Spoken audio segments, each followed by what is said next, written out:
I think some talent evaluators aren't really sure what to make of Ted McMillan, but I'm pretty sure he's a bad man. I'm going to start by looking at some of the best routes. We'll open it up with this tank. It's an old school concept, gussied up for college, and it's really Ted at his best, just kind of tearing up the middle of a defense, especially into zone, catching the ball and sort of thundering like a bronco way downfield for a touchdown. Now, this Hank route, I highlight it because it's really kind of a tight end route. He has to find his space. He's a big body, and he has to get in front of his quarterback, and he has to catch the ball and just kind of rumble on. And he looks really smooth doing it. There's a lot to love here when you look at it. This middle spot route that he's running, it's like a deep sit. It's going to target the safety and have inside and outside kind of eyes break points. And watch him just drive the safety up before he takes the sit down. And that's the art of these kind of routes, is creating that space. And then watch when he gets up there, he can take this little peek over the strong safety's shoulder in his sit down, and then move on and out into the next sit down and catch the ball in stride.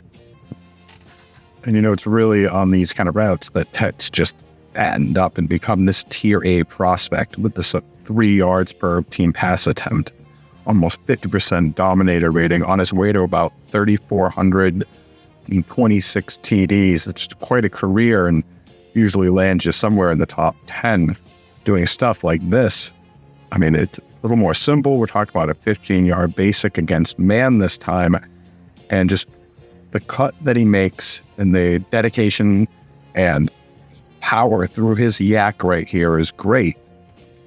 But the nuance of running these middle of the field routes is there as well, because he's going to climb again over the depth of the nearest inside defender. But watch how immediately through the break, his eyes are locked with his quarterback. He's available and he's picking the ball up in stride. And again, does not want to go down.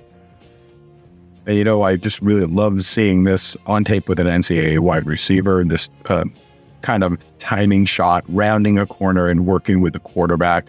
And I'm just really generally high on guys that can couple this with this kind of seamless receiver to ball carrier transition.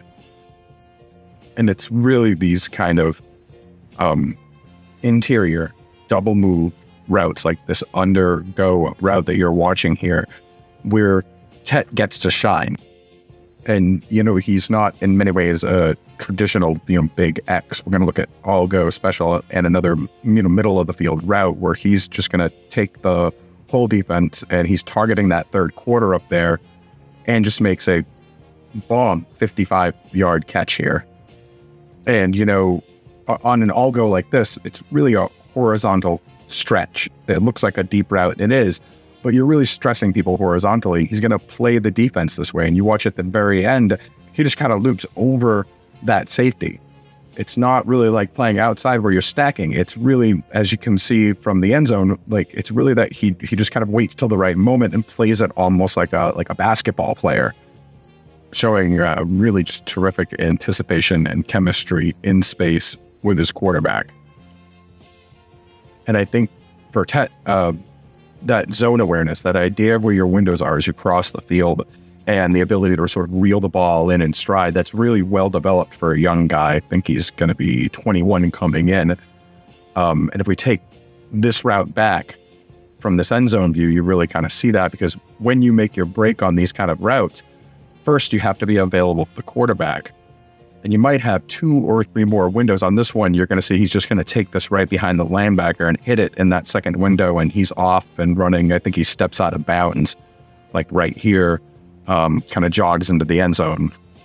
And this combo is used by every team in the NFL. This is Dover, and he's running a climb. Generally going to take it to that 18-yard landmark and run with it.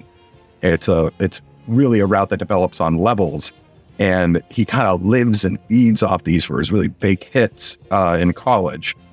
We'll take this back up from the beginning and take a look at this. So he's going to have to climb, and this kind of route is going to be set. You have to get over your first level of defenders, then hit your landmark. It's usually 18 yards out. And sort of find that hole underneath that level of safeties. And, I'd be remiss to not mention this receiver to ball carrier transition that is just smooth as butter. And you'd be surprised how many guys don't run it like this. But look, snatch, go, doesn't break stride. He's immediately angled upfield and running. Now, where Tet might need some work is his release, and this is where some people are going to be divided on him.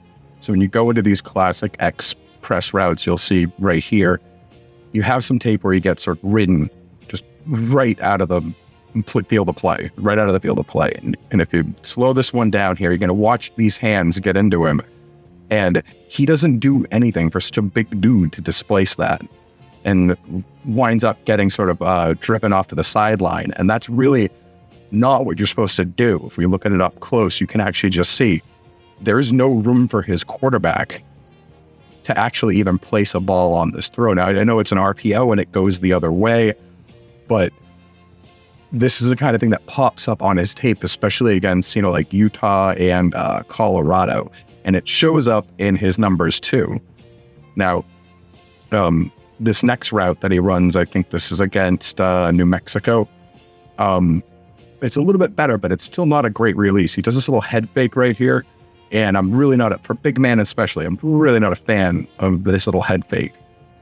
And that goes doubly for, sort of a big man class. Because if you watch in slow motion, he really doesn't get anything out of this fake. He doesn't create a whole lot of space. It's kind of like, he stops the corner kind of recovers most of it. He's still mostly covered. And, it's quite possible with a big man like this that he's kind of a victim of expectations. But I would like to see him work on press. It's definitely a hole in his game, and it shows up on it shows up in his data. If you take a look at it, over and under 10 air yards, he is flat out dominant down the middle of the field, but leaves a lot to be desired outside. And this deep right portion in particular, as good as he is, as good as Ted is, he's not maybe the traditional X that a lot of people think of, in the sense that he's going to win press right out of college. And you can see against Texas Tech, his struggles with press kind of really cost his team here. This winds up as an interception on a ball that's supposed to be a jump ball, pile on, kind of go. And this is a 3-second timing pattern. Okay, so the quarterback's going to drop back, go into his drop, go through his motions, and then he's going to let the ball rip to Tet. And Tet's job is really supposed to be to get there. And the best in the game, the Terry McLaurins, they're going to run this route between the numbers and the sidelines, but you're going to watch Tet here, and he's going to get played outside. He's going to get pushed off to the side. He's kind of trying to run around this physical corner, and he's not leaving this whole area of space for his quarterback. It's unclaimed, and he winds up getting driven literally out of bounds. If we come back at full speed, watch it all the way through, I've put up this sort of landmark. That's about where Tet should have been. Based on the trajectory of the ball, that's where the quarterback's looking for him to get. It's a safety read kind of a throw. We're going to see it here at full speed, and you'll see that Tet never even gets up to speed. He really gets kind of bogged down and stuck behind this corner, and doesn't really give his quarterback a shot. But Tet is young, and at 6'4", he has just sort of freakish movement skill and reach that shows up on tape. Like this next rep here, I just love it. Just plucks the ball out of the air, and right around this corner, it's not even a contest. And he does this stuff so well, these short outs, the short ends, boom, grabs it, it's gone. It's not even fair that guy has to cover him. And we can look at other areas where he's going to have a really good use case. Like this one here is actually like sort of a pylon over, where he's going to run up to the back of the end zone. And it's really one of his more impressive catches when you watch the actual game tape, not the all 22. But this quarterback actually doesn't even have any business throwing this ball. He's double covered, and Tet just manages to come down with it. And I mean, this ball is behind the kid. It's one of my highest scored routes for him. Behind him, catches it. And when you look at Tet, we'll take a quick look at drive here. Running these middle of the field type routes in the end zone or schemed up like Arizona does here. You've got an over and an under, and the under kind of pulls the safety away and gets him this free space. And that's all he's going to need. That's a touchdown. And that really is a touchdown in the NFL too. We've gone over his sort of ball carrier transition, and it just shines as he comes across the field here. Now, whether or not you want to call him WR1, that depends on your point of view. If you're hung up on, the traditional X, he's going to be a press beater out of college, then maybe not. And you can see that on this follow concept that Arizona sets up for him out of a bunch. It's going to have a go and under, and he's going to run this sort of snag route. Now watch how it's going to protect Tet from any press. It's going to give him that two-way break that he's going to want. And it's going to get him cleared over the middle without any linebackers underneath him. And that's not even fair. You just see him just kind of turn on a dime, double back, and then head upfield. Anyway, take a look at it again at full speed. This is almost like a rub too. And boom, snagged, got it. Off to the races. Ted McMillan.